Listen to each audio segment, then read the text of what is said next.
그래서 40장 15절에서 24절 말씀 함께 공부하시겠습니다. 시작. 이제 소같이 풀을 먹는 배의 못을 볼지어다. 내가 늘 지은 것 같이 그것도 지었느니라.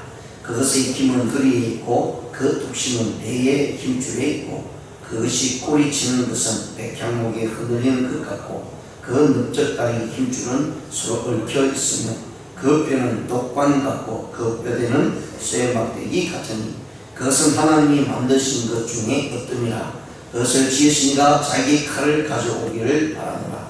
모든 들짐승들이 뛰노는 산은 그것을 위하여 먹이를 내느니라. 그것이 연잎 아래에나 갈대 그늘에서나 늪 속에 엎드리니 연잎 그늘이 덮으며 시내버들이 그를 감싸는도다.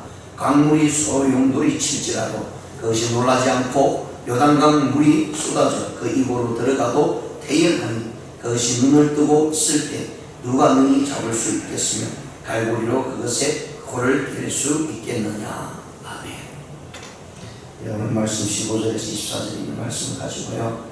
여기서는 베헤못이라는 이름은 우리 많은 신학자들이 하마를 뜻한다라고 이야기합니다. 그래서 우리가 하마를 생각하면서 오늘 이 본문에 대해서 하마에 대한 교훈과 인간의 한계라는 제목을 가지고 말씀을 생각해보는 시간을 갖겠습니다.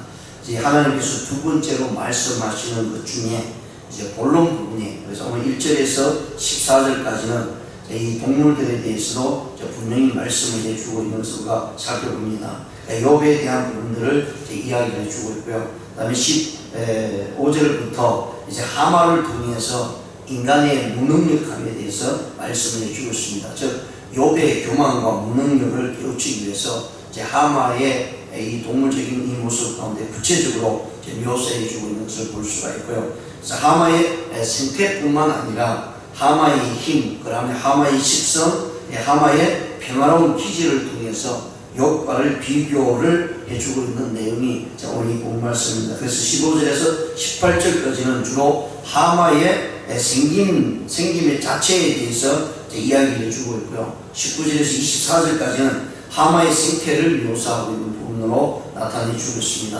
실질적으로 이제 하나님께서 이야기하는 그 과정 속에서 하마보다도 이미 39장에서 여러 동물들과 그런 부분들을 많이 나타내주고 있음에도 불구하고 오늘 특별히 오늘 이 본 말씀을 통해서 하마가 창조물 중에서 여러 많은 동물 중에서 가장 어떤이라는 모습으로 하나님께서 묘사하고 있다는 사실을 우리에게 보여줍니다. 그러면서 그 크기와 힘에 있어서는 그 어떤 동물도 이길 수 없다 하고 할 정도로 이야기를 말씀해 주고 있고요. 한편으로 인간이 어쩔 수 없는 이 하마의 동물을 오늘 본절 성경을 통해서 등장시키면서 인간의 무능력함을 비교하고 있는 내용인 것을 우리가 나타내 주고 있습니다. 그러면서 하나님의 뜻이 어떤 모습으로 나타나고 있는지를 또한 말씀해 주고 있고요. 특히 오늘 이 하마와 인간의 비교 중에서 하나님께서 세 부분으로 비교를 해주고 있는데요. 그 세 부분은 바로 하나님과 하마와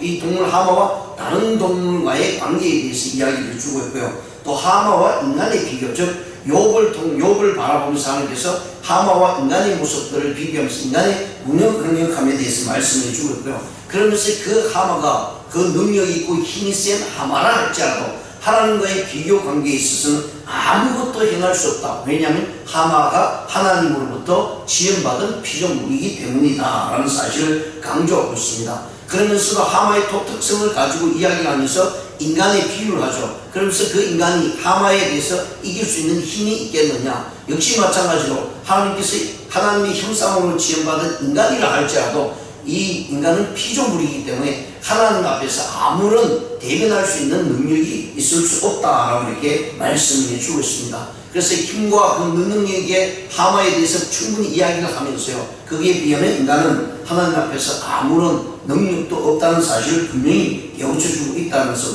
성경을 통해서 살펴볼 수가 있습니다.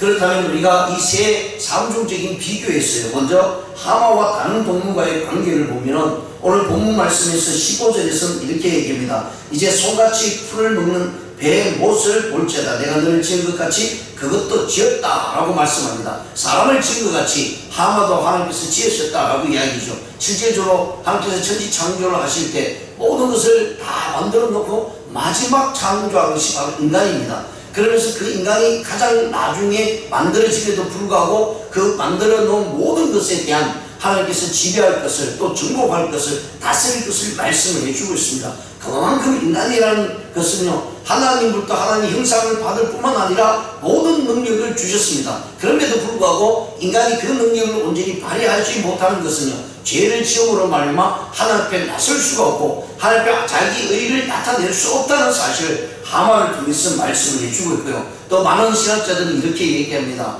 동물들이 6일째 인간이 만들기 전에 동물들이 만들어지잖아요. 그러면서 그 동물 중에서 가장 나중에 만들어진 것이 하마가 아니겠는가 이렇게 얘기합니다. 왜냐하면 인간이 하나님께서 가장 마지막에 만들어 주셨죠. 거기에 능력과 권능을 하나님께서 부여하시고 우주 만물을 다스린 그런 모습의 능력을 줬으니 그렇다면 인간 전에 만들어진 그 동물이 또 모든 동물 중에 가장 힘있고 능력이 있게 만들어지지 않았겠느냐 이렇게 이제 생각을 하면서 하마가 제일 마지막으로 만들지 않았나 이렇게 이야기하는 분들도 있습니다. 이 하마와 동물과의 관계 속에서도 보면 이 하마는 우리가 잘 아는 대로 밖에서도 살 수도 있고 물속에서도 살 수 있는 그런 동물로 만들어졌습니다. 그래서 오늘 본문 말씀에서 15절에서도 말씀하고 20절에 모든 들짐승들이 뛰노는 산은 그것을 위하여 먹이를 낸다 라고 얘기합니다. 그러니까 이 하마는 들로 산으로도 갈 수 있고 거기서 모든 먹을 것을 구할 수 있는 것이 또 하마의 능력이다 라고 이렇게 이야기를 해주고 있고요.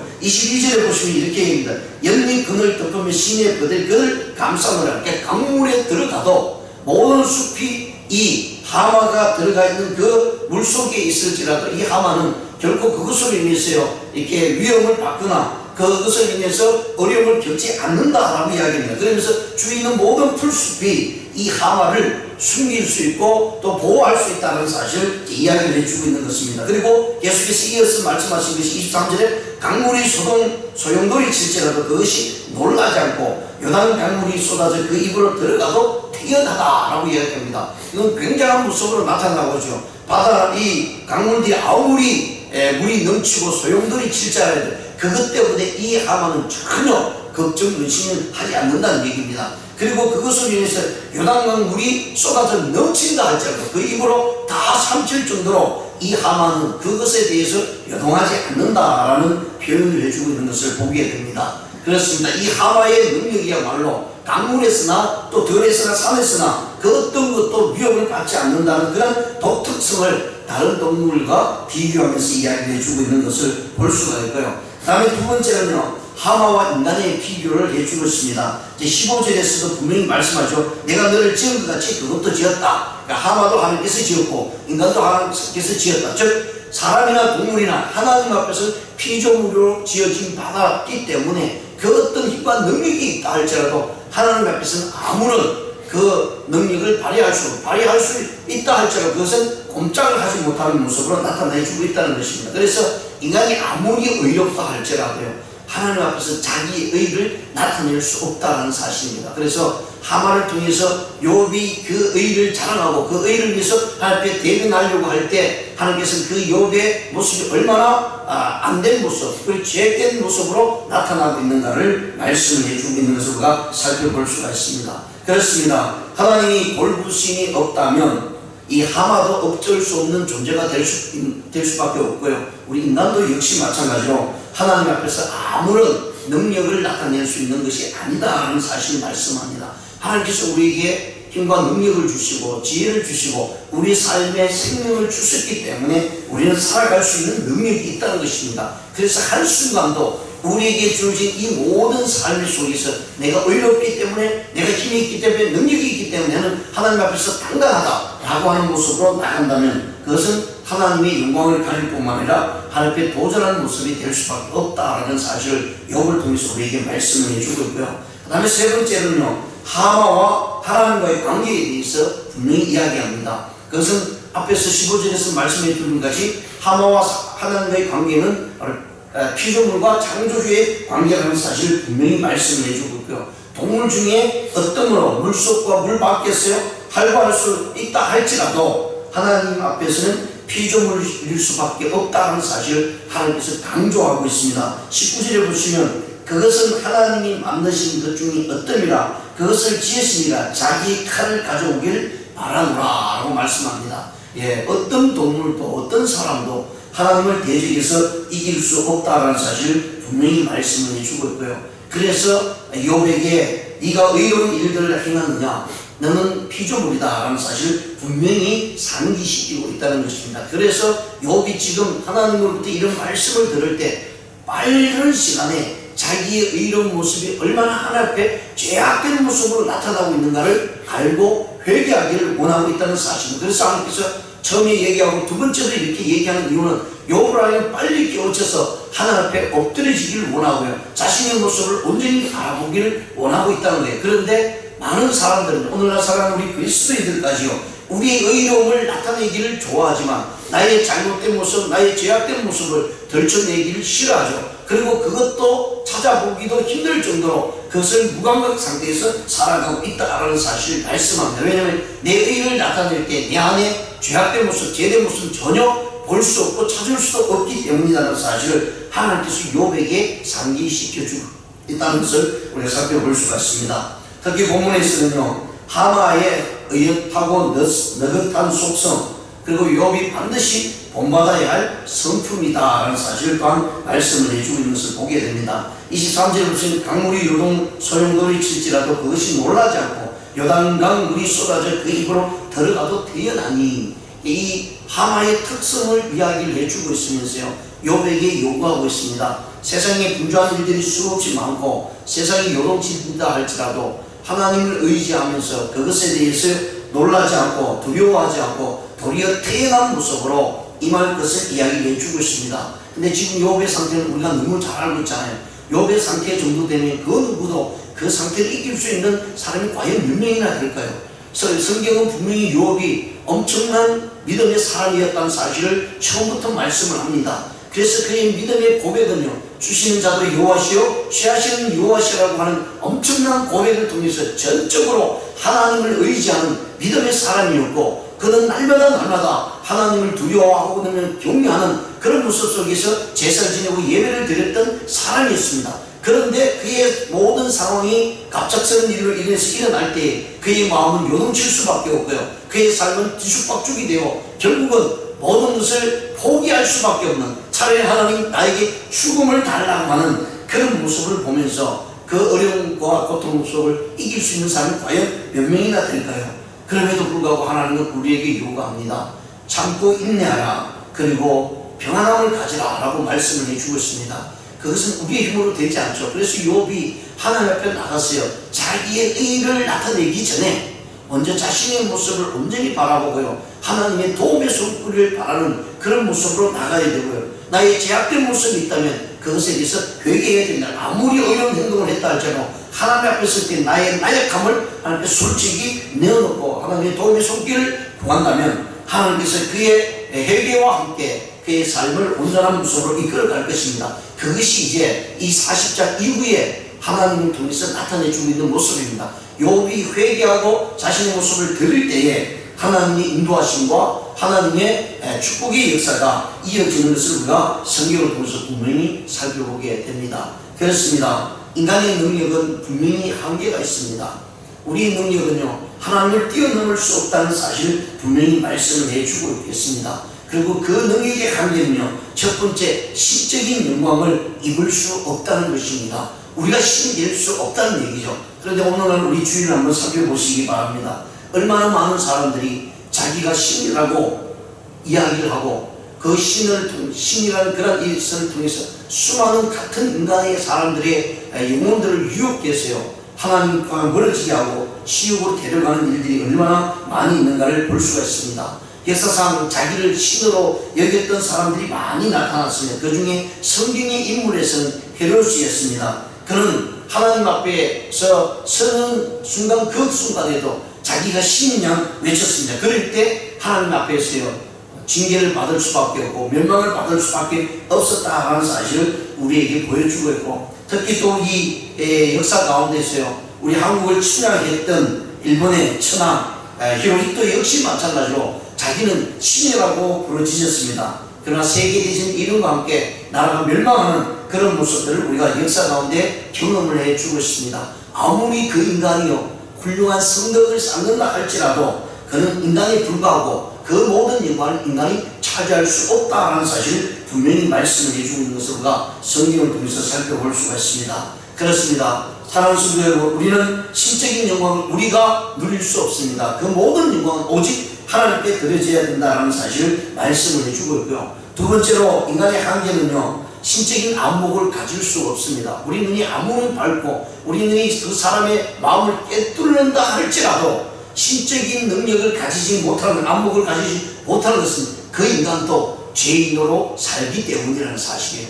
어떻게 죄인이 죄인을 바라볼 수 있고 심판할 수 있겠습니까? 그것이 우리 인간의 모습입니다. 그것이 하나님 앞에서요 우리의 인간적인 한계를 나타내고 있다는 사실 분명히 말씀을 해주고 있는 것을 우리가 살펴볼 수가 있습니다. 그렇습니다. 우리가 함부로 다른 사람들의 허물들을 들어놓고 이야기하기를 좋아하는 그런 모습들이 얼마나 잘못된가를 말씀을 해주고 있고요. 그렇다면 남을 비난하거나 정죄하기를 좋아하는 모습이 바로 인간의 모습이다라는 사실 분명히 말씀을 합니다. 그래서 따지고 보면 내 허물이 있음에도 불구하고 다른 사람이 있는 것들 허물을 덜치고 판단하려고 하는 그런 안목은 결국 하나님 앞에 설 수 없는 존재, 아니 신적인 안목을 가질 수 없는 존재라는 사실을 분명히 말씀을 해주고 있기 때문에 우리의 믿음의 삶 속에서 인간의 한계가 얼마나 큰지를 깨닫고 주님 앞에 나가야 된다는 사실을 분명히 말씀합니다. 그래서 우리가 함부로 다른 사람들을 판단하거나 정죄하거나 이런 모습이 얼마나 어리석은 일인가를 우리가 깨달아야 된다는 거죠. 왜냐하면 나도 하나님 앞에 죄인이기 때문입니다.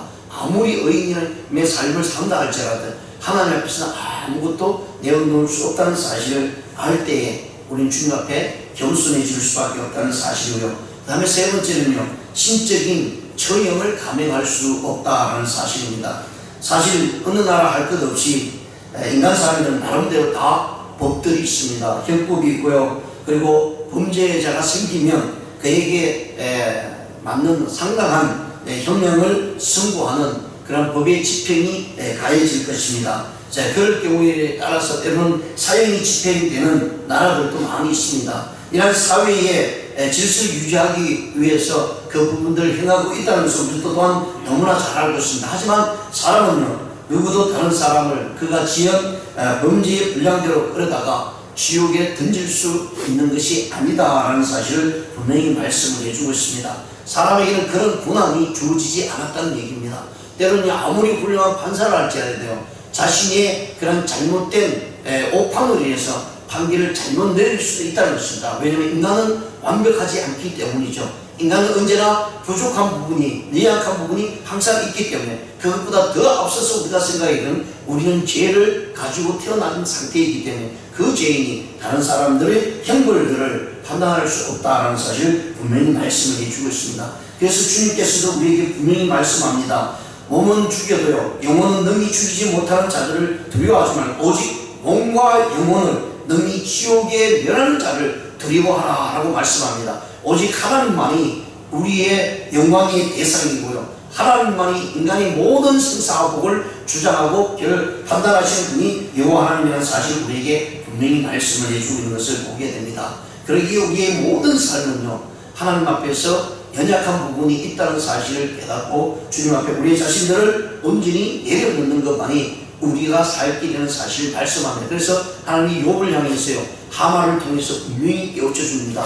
네가 그렇게 의로우냐? 그러나 너는 하만을 이길 수 있는 힘이 있느냐? 그 하만을 이끌 수 있는 힘이 있느냐? 너도 하만처럼 피조물이기 때문에 네가 가지고 있는 그 의로운 행동들이 아무리 옳다 할지라도 하나님 앞에서는, 내 앞에서는 그것이 의로운 행동으로 나타낼 수 없다라는 사실을 분명히 깨우쳐주고, 인간의 한계가 분명히 있다는 사실을 깨우쳐줌으로 인해서요, 거기에서 욥이 하나님 앞에 회개의 모습으로 되돌아오고, 그리고 하나님의 은혜를 강구하는 욥의 모습을 우리가 살펴볼 수가 있습니다. 오늘도 저와 여러분이 다른 것보다 하나님의 크신 은혜를 구하기를 원합니다. 하나님의 은혜가 우리에게 주어지기를 원합니다. 그것만이 저와 여러분이 살아갈 길이고요, 그것만이 우리가 믿음의 생활을 온전히 행할 수 있다는 사실을 기억하시면서요, 우리의 모든 능력은 하나님이 주신 것이기에 우리는 주 앞에 겸손함으로 나가 하나님의 영광을 돌리는 저와 여러분 되시기를 주님의 이름으로 축원드립니다. 기도드리시겠습니다.